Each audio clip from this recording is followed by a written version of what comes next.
30 तारीख को special session convene KIA है, लेटर दे दिया गया है सेक्रेटरी लेजिस्लेटिव्ह असेंबली विशेष अधिवेशन ज्याला म्हणतात जेट स्पीड, एवढा स्पीड। 2.5 साल से एक फाइल हमारे उनके पास पड़ी है,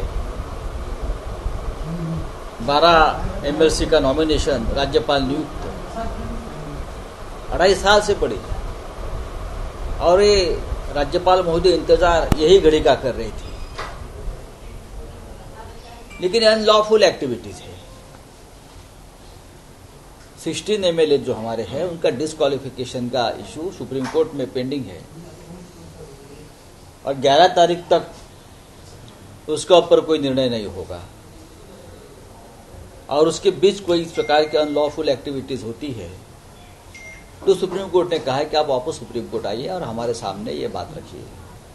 ऐसे में अगर गवर्नर हाउस और भारतीय जनता पार्टी एक साथ मिलकर संविधान की धज्जियां उड़ा रहे हैं, असेंबली की धज्जियां उड़ा रहे हैं, और गवर्नर हाउस से ही इस प्रकार की राजनीति चलती रहेगी, तो देश के सर्वोच्च न्यायालय को उसमें इंटरफेयर करना पड़ेगा।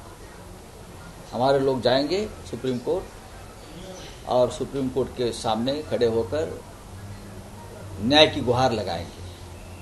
आज भी हमारा सुप्रीम कोर्ट के ऊपर विश्वास है, मैं इतना ही कहूंगा। कल मुलाकात होती है, देवेंद्र फडणवीस की कल मुलाकात होती है और दूसरे दिन ही राज्यपाल इस तरह मैंने बोला ना, जेट स्पीड, जेट से भी ज्यादा स्पीड है। राफेल का स्पीड भी कम पड़ेगा। राफेल जो फाइटर है उनका स्पीड भी यहाँ कम पड़ रहा है, इतनी स्पीड से हो रहा है। कल तो देवेंद्र फडणवीस जी का खुद सामने से बयान आया है ऑन रिकॉर्ड की 39 ऐसे एमएलए जो कांग्रेस एनसीपी के साथ रहना ही नहीं चाहते हैं। नहीं, हमारे पार्टी में महाविकास आघाड़ी की बात क्या है वो हम देख लेंगे, लेकिन आप उसका मतलब ये है कि आप भी उस एमएलए को तोड़ने में आपका योगदान रहा है, पर्दे के पीछे से तोड़फोड़ की राजनीति में।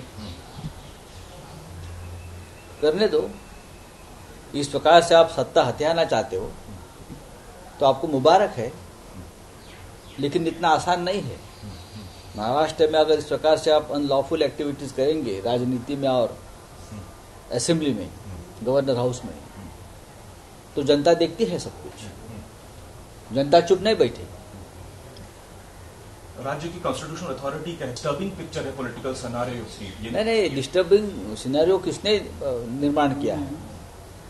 मैंने कहा ना कि ये डिस्टर्बिंग तो हम उस वक्त हुए थे जब 2.5 साल से हमने आपके एक फाइल भेजी है नॉमिनेशन के लिए, और आप सिर्फ ये सरकार अनस्टेबल होने का इंतजार कर रहे थे। ये इसलिए है कि आप किसी को इनाम देना चाहते हैं। उसके बाद ये सरकार गिरने के बाद या गिराने के बाद जो कोशिश हो रही है, ये 12 एमएलसी, इसलिए आपने अब तक ये फाइल रखी होगी। लेकिन मैं राज्यपाल का आदर करता हूं, गवर्नर साहब है हमारे,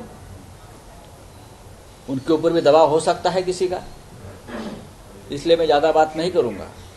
लेकिन अगर इस प्रकार से स्पेशल सेशन बुलाने की बात होती है तो ये कानून के मुताबिक नहीं है। सुप्रीम कोर्ट कब अप्रोच करने वाली है शिवसेना से? देखिए, वो हो जाएगा, उस बारे में हमारी जो टीम है, लीगल टीम है, हमारे एक्सपर्ट है पार्टी में, हमारे अनिल देसाई जी है, अरविंद सावंत जी है, अनिल परब जी है, 3 लोग ये काम देख रहे हैं, तो उस बारे में वो निर्णय लेंगे। आज ये मानती है 15 से 20 विधायक मुख्यमंत्री उद्धव ठाकरे के संपर्क में है? आने दो कल मुंबई में, शायद वो गोवा जा रहा है। हाँ भाई, वो पर्यटन तो चल रहा है, पर्यटन गोवा में खत्म होगा, गोवा से मुंबई आना पड़ेगा। कैसे आएंगे, कब आएंगे, या उधर भी पहाड़ देखेंगे,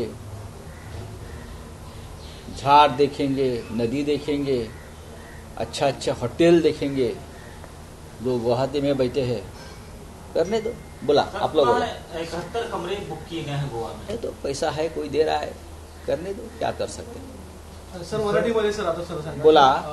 काल देवेंद्र फडणवीस यांनी स्वतः जाऊन राज्यपालांची भेट घेतली आणि ऑन रेकॉर्ड सांगितलं की 39 एमएलए जी आहेत ती शिवसेनेवर होता नाही, त्यामुळे सरकार अल्पमतात आहे। काय वाटते सर? देवेंद्र फडणवीस हे राज्याचे विरोधी पक्षनेते आहेत, भारतीय जनता पक्षाचे नेते आहेत, माजी मुख्यमंत्री आहेत। गेल्या 2.5 वर्षापासून हे सरकार महाविकास आघाडीचं सरकार स्थापन झाल्यापासूनच्या पहिल्या दिवसापासून त्यांची भूमिका ही सरकार पाडण्यासंदर्भात आहे, सरकारला काम करू न देण्यासंदर्भातला आहे. आणि त्यासाठी त्यांनी गेले अनेक 2.5 वर्ष अथक प्रयत्न केले. त्यांना आता असं वाटतंय की त्यांची स्वप्नपूर्तीचा क्षण जवळ आलेला असेल आणि त्यासाठी या घडामोडी घडवत असतील तर त्यांना आम्ही शुभेच्छा देतो. दुसरी गोष्ट अशी आहे की राज्यपालांना भेटले, राज्यपालांना कोणी भेटू शकतात, पण राज्यपालांनी विशेष अधिवेशन बोलवण्यासाठी जो काय दिवस मुकरर केलेला आहे, हा वेग जो आहे, हा मोदींनी जी राफेल विमानं इथे आणलेली आहेत, लढाऊ विमानं, तर राफेल विमानापेक्षा हा प्रचंड वेग राजभवनातला कार्याचा. खरे म्हणजे गेल्या 2.5 वर्षापासून महाराष्ट्राच्या कॅबिनेटनं 12 आमदारांच्या नियुक्ती संदर्भात एक फाईल त्यांच्याकडे पाठवली आहे. 2.5 वर्ष ती फाईल हलत नाहीये, पण काल एक पत्र दिलं जातं आणि ताबडतोब 24 तासामध्ये विशेष अधिवेशन बोलवण्यासंदर्भात मागणी केली जाते. ही फार आश्चर्यकारक आहे. हा वेग आणि या वेगाची जी गती आहे ती खरोखर चमत्कार आहे. सर, मुख्यतः जे नियम सांगितलेले आहेत, म्हणजे एक कट टू कट काही नियम सांगितलेले आहेत की असंच करायला पाहिजे, तसंच करायला पाहिजे. नाही बघा, एक लक्षात घ्या, मुळात अशा प्रकारचं अधिवेशन बोलवता येईल का हा पहिला प्रश्न. कारण सर्वोच्च न्यायालयामध्ये 16 आमदारांच्या डिस्क्वालिफिकेशनचा एक मुद्दा प्रलंबित आहे. सर्वोच्च न्यायालयाने काही निर्देश दिलेले आहेत. जोपर्यंत या आमदारांच्या निलंबनाबाबत किंवा त्यांच्या डिस्क्वालिफिकेशन बाबत निर्णय होत नाही तोपर्यंत मला वाटतं अधिवेशन बोलवण्यात काही अर्थ नाही. कारण आमच्या दृष्टीनं हे आमदार जे आहे ते डिस्क्वालिफाय झालेले आहेत.